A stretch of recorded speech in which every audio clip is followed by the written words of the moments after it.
Бауырлар, тақуалық бұл уағызды көп тыңдауда емес. Біз көп тыңдай береміз, бірақ амалымыз азда.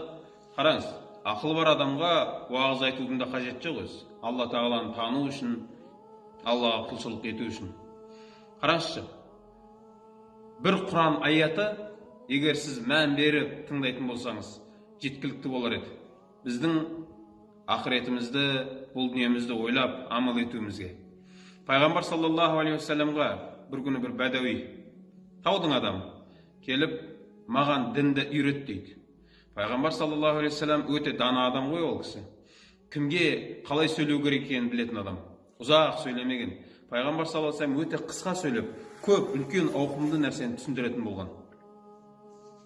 Жаңағы жігітке қарап тұрады да, فَمَنْ يَعْمَلْ مِثْقَالَ ذَرَّةٍ خَيْرًا يَرَهُ وَمَنْ يَعْمَلْ مِثْقَالَ ذَرَّةٍ شَرًّا يَرَهُ деген екі аятты оқиды.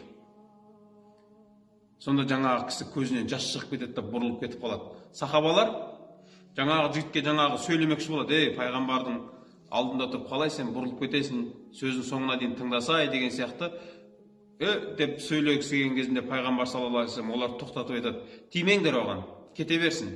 Бұл екі аят оның бүкіл өміріне жетеді дейді. Қараңызшы, ол аяттарда не дейді? Мысқалдай, зәредей, тіпті шаңның тозаңындай жақсылық жаса, қарымын аласын. Көресің ме? Мысқалдай, зәредей, шаңның тозаңындай жамандық жаса, оны да көресің. Қараңызшы ағайындар, осы екі аят ақылы бар адамға бүкіл өміріне жеткілікті еді. Сіз 100 жыл өмір сүріңіз.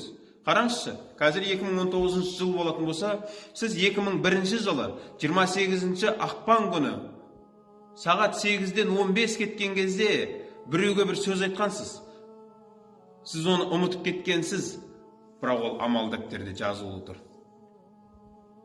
Қайтарады Алла тағала.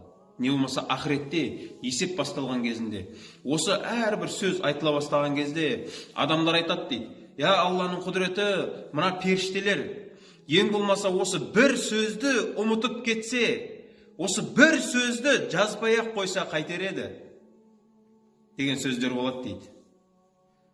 Қараңызшы, сіз 100 жыл өмір сүресіз. Бұрын біреуге бір жақсылық істегенсіз. Сіз оны ұмытып кеткенсіз, бірақ оны Алла ұмытпаған. Алла бір күні сізге қайтарады. Сіз кезінде бір адамға бір жамандық істегенсіз. Ұмытып кеткенсіз, бірақ Алла тағала қайтарады.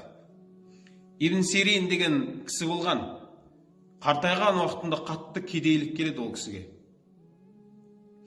Сонда ол кісі айтады: мен осыдан 40 жыл бұрын бір адамға тақырға отырғыр деп айтып қойған сөзім бар еді дейді.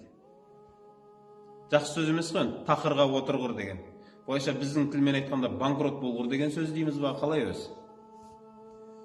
Сол сөз 40 жылдан кейін келіп ұстады ғой мені дейді.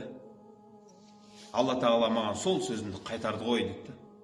Жігіттер, сол үшін мынау дүниеде осы екі аят бізге жеткілікті. Қандай жақсылық істейсіз?